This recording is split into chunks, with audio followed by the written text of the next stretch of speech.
Hello students, good morning. BA first year के first paper के अंतर्गत आज हम जिस विषय का अध्ययन करने जा रहे हैं वह है द्विदलीय प्रणाली के दोष। इनके गुणों के बारे में हम पहले चर्चा कर चुके हैं। द्विदलीय प्रणाली अर्थात वह व्यवस्था जहाँ केवल स्पष्ट रूप से दो दल हों और अन्य दल जो हैं वो अस्तित्व में तो होते हैं, लेकिन इस स्थिति में नहीं होते कि वो सरकार बना सके। तो उस जो द्विदलीय प्रणाली है उसके जो दोष हैं, इनमें सबसे पहला है बहुमत दल की दानाशाही। क्योंकि जब स्पष्ट रूप से दो प्रभावशाली दल होते हैं तो एक बहुमत दल होता है, एक अल्पमत होता है।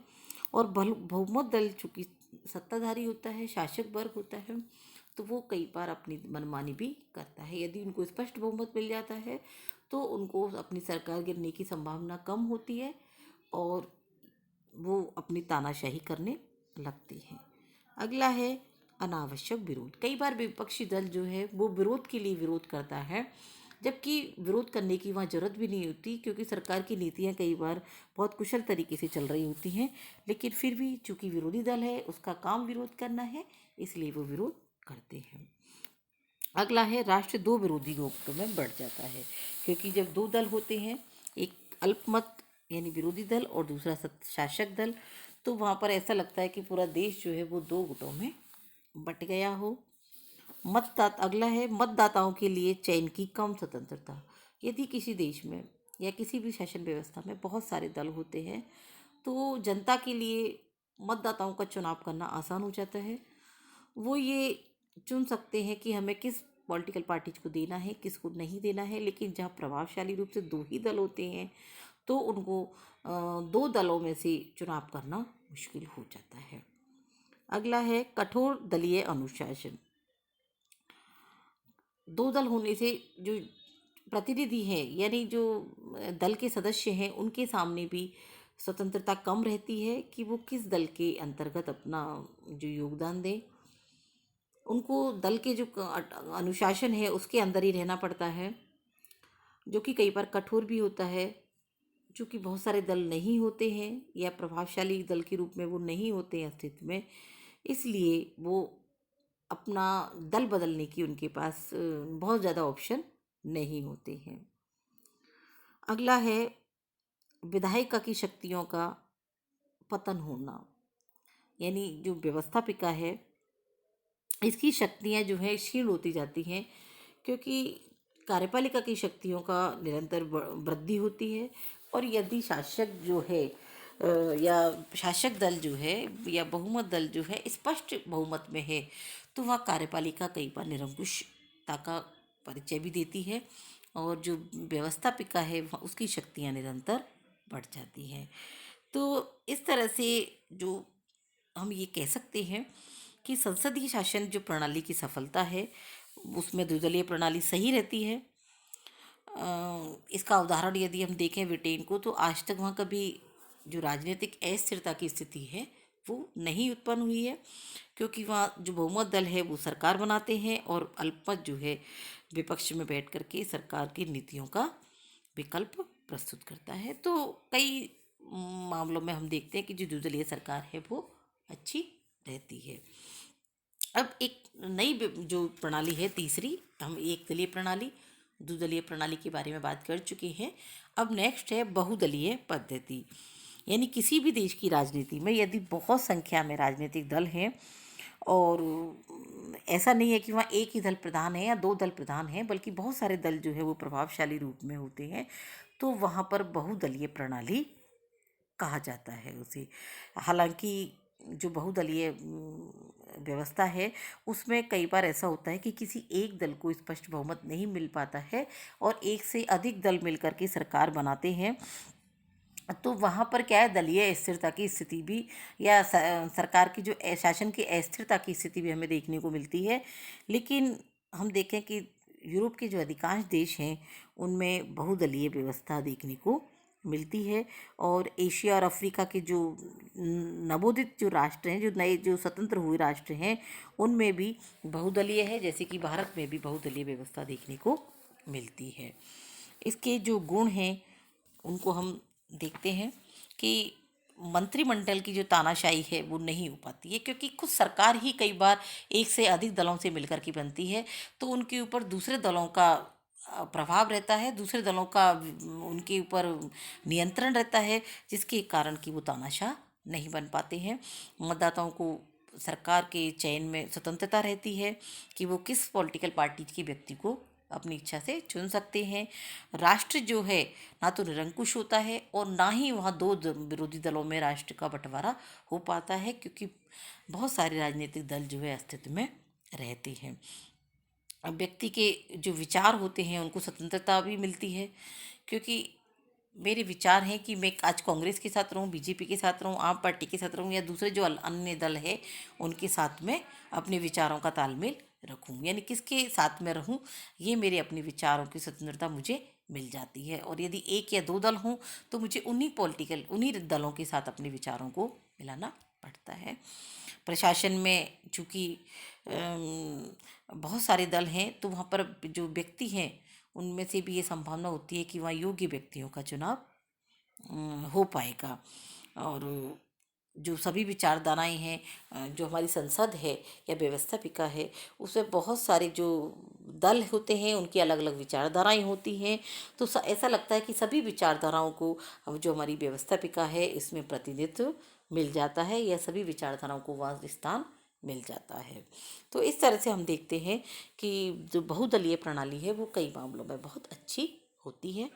लेकिन इसके भी कुछ दोष हैं, जैसे कि दूसरी एक दलीय व्यवस्था द्विदलीय व्यवस्था के कुछ दोष हमने देखे थे।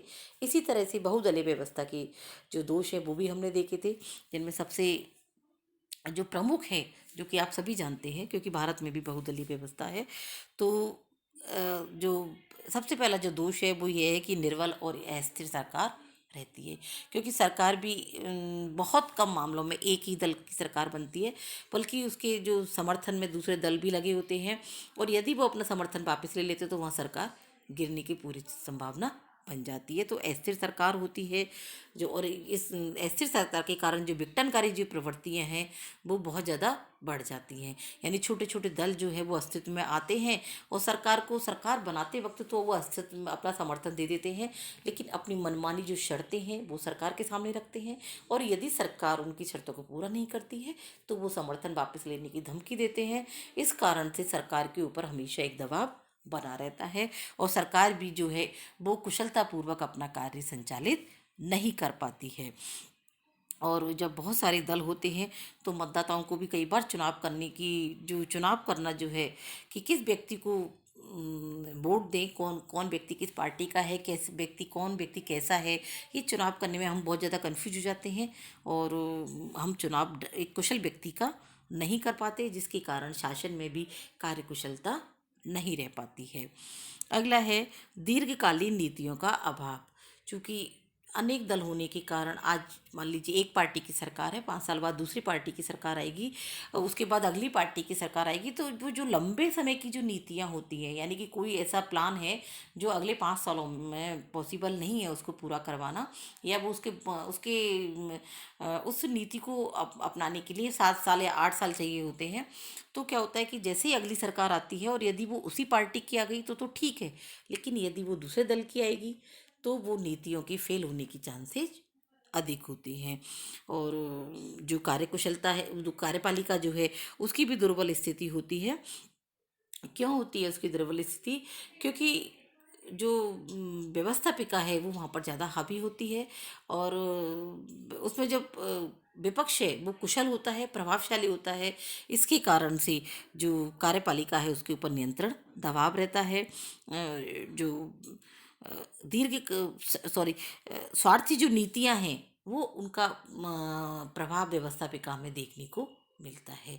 बहुत सारे दल होते हैं, बहुत सारे व्यक्ति इलेक्शन में खड़े होते हैं, तो कई बार क्या होता है कि जो स्वार्थी व्यक्ति हैं, या जो इस तरह के जो अपराध में लिप्त व्यक्ति हैं वो भी वहाँ पर चुन करके जाते हैं, और इस कारण से उनकी जो अपराध में लिप्त व्यक्ति हैं उनकी जो स्वार्थी नीति हैं उनका वहाँ प्रभाव देखने को मिलता है। चुनावी आश्वासन पूरे नहीं हो पाते हैं, क्यों नहीं हो पाते हैं? क्योंकि मान लीजिए आज आपकी आपके जो क्षेत्र से कोई कांग्रेस का व्यक्ति खड़ा हुआ है या बीजेपी का जो भी खड़ा हुआ है, मान लीजिए वो आपको आश्वासन देता है और वो जीत भी जाता है, तो आप तो उम्मीद रखेंगे कि जो उसने आश्वासन दिए वो पूरे हों।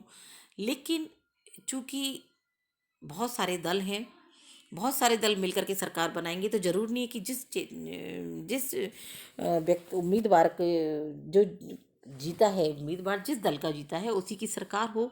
और इस कारण से जो आश्वासन है वो पूरे नहीं हो पाते हैं। और बहुत सारे दल होने के कारण दल बदल भी हमेशा होता रहता है, जिसके कारण कि दलीय अस्थिरता, शासन में अस्थिरता तो होती है, साथ में दलीय अस्थिरता की स्थिति भी बनी रहती है। और ऐसा लगता है कई बार कि दल का भी अपने सदस्यों पर कोई नियंत्रण नहीं रहता है। तो इस तरह से हमने देखा कि बहुदलीय पद प्रणाली की जहाँ एक तरफ दोष हैं, वहीं इसकी बहुत सारी कमियां भी हैं। तो निष्कर्ष रूप में यदि हम देखें तो ये कह सकते हैं कि जहाँ द्विदलीय पद्धति में मतदाता प्रत्यक्ष रूप से इस बात का निर्णय करते हैं कि देश में किस दल का शासन होना चाहिए, अर्थात किस नीति का पालन करना चाहिए, वहीं बहुदलीय जो पद्धति है उन बड़े देशों में कोई निश्चित नीति नहीं बन पाती है, और ना ही कोई अच्छा सामान्य एक कार्यक्रम जिसको कि सभी जो पॉलिटिकल पार्टी है वो फॉलो करती हों। इसमें जो अल्पमत वाले जो व्यक्ति होते हैं वो बहुत अधिक, यदि अल्पमत वाले जो व्यक्ति हैं, यदि स्वार्थी व्यक्ति अधिक संख्या में निर्वाचित हो जाते हैं, तो वो अपने स्वार्थों के आगे राष्ट्रीय हित की परवाह नहीं करते हैं। तो इस तरह से हम देखते हैं कि भारत में भी हम उदाहरण के रूप में देखें तो कई बार ऐसा हुआ है कि मिली जुली जो सरकार है वो बनी है, और उसमें वो सरकार की निर्बल रही है, अक्षम रही है, और अस्थिरता की स्थिति उसमें हमेशा देखने को मिली है। तो हम अगर इन तीनों शासन व्यवस्थाएं जो है, एक दलीय, द्विदलीय और बहुदलीय, इन तीनों को देखते हैं, तो इन तीनों में शासन व्यवस्थाओं में इन दलीय जो प्रणाली है इसके रूपों में हम लोकतांत्रिक शासन व्यवस्था के लिए जो द्विदलीय व्यवस्था है वो हमें सबसे अधिक जो उपयोगी और सबसे ज़्यादा जो प्रभावशाली जो शासन व्यवस्था है वो हमको देखने को मिलती है। इसी के अंतर्गत लोकतंत्र अधिक सफल हो पाते हैं। Thank you.